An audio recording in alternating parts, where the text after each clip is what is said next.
Assalamu alaikum wa rahmatullahi ta'ala wa barakatuhu. ‘Yan uwa barkanmu da sake kasancewa da ku a cikin wani sabon bidiyon mu. A darasinmu na yau za mu yi muku shine akan yadda za ka iya rufe application ɗin wayarka ba tare da kowa shiga maka ba. Akwai application waɗanda ake amfani da su wajen kulle application kamar irin su Google Photo, irin su File Manager, WhatsApp, Facebook da sauransu. To wannan ya bambanta da sauran duk wanda ka taɓa shiga a baya. Duk wasu application da ake amfani da su wannan ya bambanta da su, domin shi wannan an yi shi ne na musamman ta yanda ko da mutum ya san wani code wanda kake amfani da shi wajen sa kamar security ko wani abu makamancin haka, ya gwaggwada su ba zai taɓa buɗewa ba. Kai ko da gaya mutum kai ya buɗe, idan zai sake buɗewa ba zai iya buɗewa ba, domin shi code ɗin yana canzawa ne duk bayan minti guda da kanshi. Yana canza ne duk bayan minti da kanshi, ta yanda kai kadai kai mai wayan kai ka sani, kuma duk canzawar da ya yi kai ka san yanda ya koma. Ku biyo mu har zuwa ƙarshen bidiyon nan domin ganin yanda za ku saita shi, sannan ku ku kalli bidiyon har ƙarshe. Kafin mu ci gaba, wanda bai danna alamar subscribing ba ya daure danna, sannan ya danna alamar ƙararrawa saboda kada bidiyoyi muhimmai irin waɗannan su ce mutum. Za mu ci gaba da bidiyon mu kamar haka. Kai tsaye za ku je ku buɗe application ɗinku na Play Store kamar haka. Bayan ka buɗe za ka shiga wajen satin, za ka rubuta sunan application ɗin kamar haka, ga yanayin da kuke gani.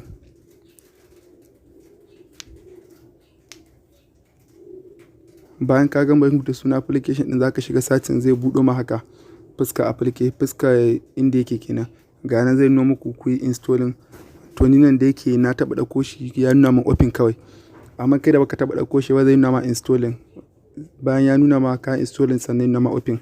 Sannan zan ajiye muku link ɗin da za ku yi downloading ɗinsa a description na wannan bidiyon da kuma nan ƙasa wajen comment.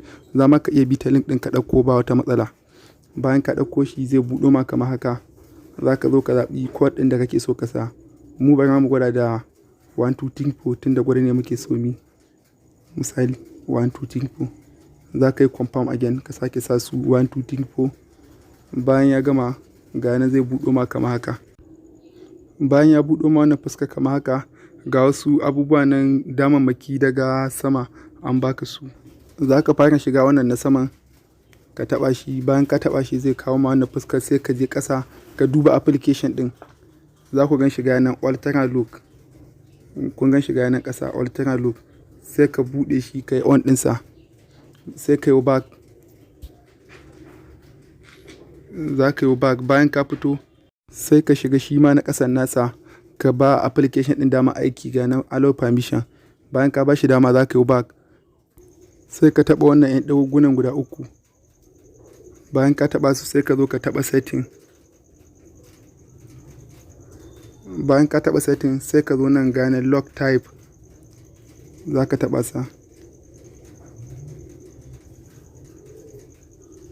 Bayan ka taɓa shi, to ga nan ya baka kalar code ɗin da kake so za ka zaɓa. Ga su nan kuna gani an jera su. Ga nan hours and minute, pattern, minute and date pin, date and minute. Ka zaɓi duk yanda kake so ka saita su, yanda kake ganin cewa ba za ka iya manta ba. Kun gan su nan, ko da yake wannan ba ma abu bane mai yiwuwa a manta, saboda abu ne za ka gan shi ga nan a wayanka, ko date ko time ko month, duk yanda kake so. To amma mu tun da gwada za mu yi, bara mu gwada da hours and minute, kamar ma zai mafi. Bayan ka zaɓa za ka fito, wannan sun sa talla ne. Za ka zo ka zaɓi kala application inda kake so ka rufe. Ga su nan za mu zo, bara mu je mu gwada da, bara mu zaɓi,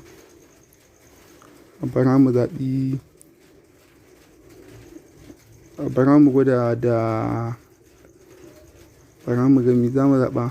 Yawa ga zanda nan mun rufe ta. Bara mu duba WhatsApp. Ina WhatsApp.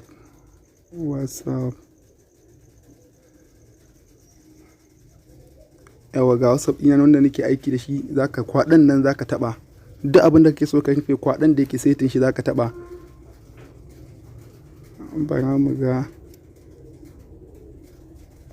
Yawa ga photo ɗina, Google Photo. Bara ga shi ma na kulle shi.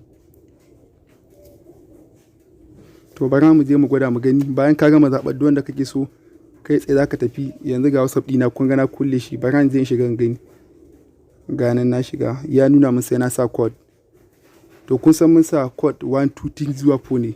Bari an gwada shi in gani 1 2 3 4. Kun ga ya nuna wrong pin. Kun gani ga na ki buɗe.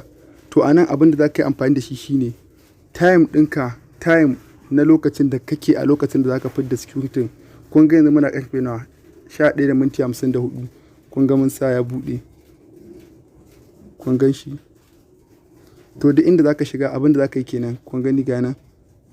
Za ku gani. Kun ga yanzu to 11:55 ta buga.